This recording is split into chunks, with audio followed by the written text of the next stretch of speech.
Udah. Ya. Karena udah cukup activity-nya, boleh kalian duduk lagi.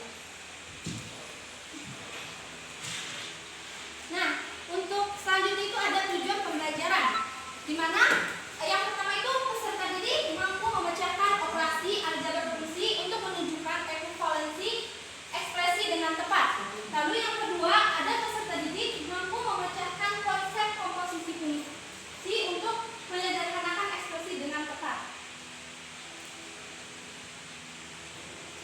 Nah, yang selanjutnya itu di sini ada gambar seorang yang akan membuat kue. Di sini ada gambarnya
paham? Sudah paham, Bu. Ada yang udah selesai? Ada, Bu. Oke, boleh maju. Kawasan baju sana. Iya, yang sebelah tangannya.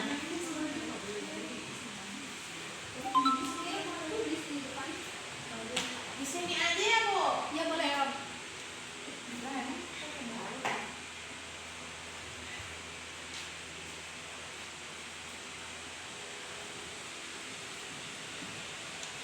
Untuk teman-temannya tolong diperhatikan ya. Samakan jawabannya dengan yang kalian kerjakan tadi. Apakah ada yang tidak sama atau kurang tepat ya jawaban atau cara pengerjaannya? Oke, Bu.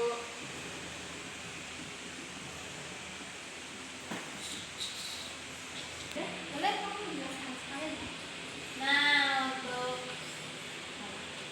soal yang pertama itu kan ditanyakannya rumus fungsi pada produksi tahap 1 adalah fx dengan x per 2, maka tentukan juga produksi tahap tersebut. Nah, berarti kita misalkan x-nya itu kan tahap pertama itu kan 150. Nah, berarti kita akan menghitung untuk x-nya itu sama dengan 150. Maka kita masukkan ke rumus yang diketahui dari nomor 1 itu, berarti fx sama x per 2, x-nya kita ganti dengan 150 berarti ditambah dengan 2, nah kan 152. Jadi hasil produksi tahap 1 itu 152 ton bahan kertas tadi. Lalu untuk yang kedua juga sama ya, dari si produksi 1 kita akan menentukan jumlah produksi di tahap 2. Berarti rumusnya kita tulis dari yang diketahui lalu dimasukkan si X yang tadi kita temukan di awal, berarti dapat 22.648. Berarti hasil produksi tahap 2 itu sebanyak 22.648 ton bahan jadi kertas. Lalu untuk selanjutnya untuk mengetahui fungsi produksi, berarti kita tinggal substitusi persamaan 1 ke persamaan 2. Terlihat dan didapat bahwa sin X kuadrat plus X 2